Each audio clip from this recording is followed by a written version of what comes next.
everybody, JC here with another TNI toy review, and today's review is in association with MarvelousNews.com, your #1 news source for everything Marvel.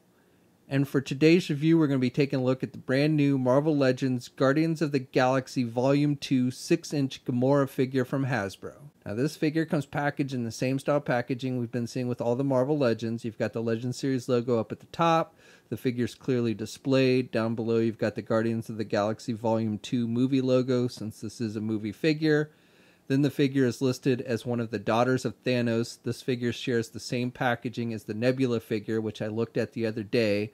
So on one side you've got an image of Gamora, and then on the other side an image of Nebula, and then on the back of the packaging we have a look at both figures, a brief bio in multiple languages, and then down below a look at all the figures in the wave that you need to get in order to complete the Mantis Build-A-Figure. Alright, let's get this open and take a look at what's inside. Okay, so here's a look at the figure outside of the packaging along with the other contents. Now, first of all, let me just say a big thanks to the folks at Hasbro for sending me this figure so I could review it for you guys.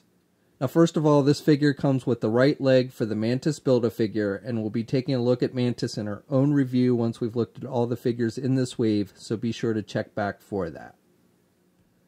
The figure comes with this blaster rifle that you see her use in the movie, and it's got a nice wash effect on it. You've got that metallic gun silver, and then you've got a wash effect on it, so it does look metal. So I like the detailing with that, and looks pretty true to how it appeared in the movie. And it takes a little finessing getting the handle of the weapon into her hands, but once you get it in there and get the fingers positioned properly, she does hold it nice and tight, and she does have that trigger finger. Gamora also comes with her sword, and this is pretty much the same sword that we got with the first Guardians of the Galaxy movie figure. However, there is a little more detailing on the blade with this one. You've got some line work sculpted into the blade. There's also a little metallic gold on there as well. So this one is a little more detailed than the one we got with the first Guardians movie figure. And then additionally, we're getting this extra sword without the blade extended. It's just the handle of the sword. This is not something that we got with the first Guardians of the Galaxy movie figure, which is nice. And there's also a place to actually store this on the figure. And Gamora will hold the sword nice and tight in the left hand. The left hand is definitely made more for holding the sword. It's got that tighter grip than the right hand. The right hand is made more for holding the rifle. And then, as I mentioned, you get this holster piece on the figure that's made for holding the handle version of the sword. And it fits in there pretty easily. You just pop it in there and it kind of clamps in. So for the figure itself, starting with the head sculpt, I think Hasbro's done a much better job with this one than they did on the first Guardians of the Galaxy movie Gamora figure. I think it looks more true to the actress and how she appeared in the movie. I like the coloring on this one. The green on her skin is a little bit lighter color than the one we saw with the first movie, and I think that's a little more accurate. I like the eyes.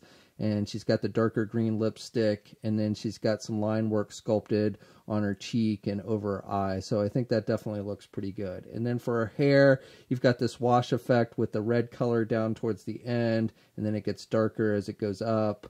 And the hair is done with that kind of rubber material, so you do have some bendability with the hair, which is nice. Then for the rest of the figure, I think they've done a good job of capturing the outfit that she was wearing in the movie. She's wearing this trench coat, and it's made with that kind of rubber material. The tails here have some flexibility. The entire coat is actually a separate piece. At least the main part of the coat is a separate piece. The arms of the coat are sculpted like we often see, but I do like the detailing. You've got some darker brown colors and then some lighter colors mixed in. So it definitely looks like a leather coat. You got some wash effect down here as well. So again, I think they've done a good job. And then the underside is done with a blue color, so it stands out nicely. Then for the rest of her outfit, she's wearing that kind of dark navy blue outfit with some metallic silver on it. And you got some whitish color down here at her waist and her belt. Part of the belt, this one belt piece with the holster is a separate piece, but then there's also a belt that's actually sculpted on the figure. And you've got some metallic silver with the buckles and everything. So I think that looks good. And then the pants are that dark navy color, and then she's got the dark brown, almost black boots. And again, you have a little bit of wash effect there on the boots. So this figure stands just a little bit over 6 inches tall. Here's a comparison with the Gamora figure from the first Guardians of the Galaxy movie, and this new one is maybe just a little bit taller. Here's a comparison with the Nebula figure, which I reviewed the other day, and these two figures are about the same height. Here's a comparison with the Star-Lord figure from the last wave, and you can see Star-Lord is taller. Here's a comparison with the Guardians of the Galaxy Volume 2 Drax figure and the Yondu figure. And then finally, here's a comparison with Hasbro's comic book version of Thanos, which is a Build-A-Figure. So for articulation, you can turn the head to the left and to the right, even with the long hair. She can look down. She does have a ball hinge joint. The hair limits some of the back and forth movement, but she can still look down pretty good and really can't look back very much because of the hair, but you can have her look up a little bit. Arms attached with your standard ball hinge joint at the shoulder, so she can get her arm out good. She's got good rotation there at the shoulder. She's got a single hinged elbow, so she can bend her elbow about that much. She's got rotation at the wrist, hinges on the hand, so good up and down movement there. She's got a midsection joint, so she's got rotation there at the midsection. Can crunch a little bit and look back a little bit as well. You can also pivot to the left and the right a bit. Then no waist swivel. Legs are attached with ball joints. She can only do the splits about that much. She can get her leg forward good and really can't do her leg back very much. She does have a thigh swivel, double hinged knee, so good bending there at the knee, and then hinges on the feet, so good up and down movement, and she does have ankle pivot. And I like with the boots how they've got the little hole sculpted in the heel. Okay, so that's my review. So I like this figure. I think it's a much improved version over the first Gamora figure that we got from the original Guardians of the Galaxy movie. I really like the head sculpt. I think the paint applications are solid. And I like the overall look with this new outfit. I think it looks better than what she was wearing in the first movie.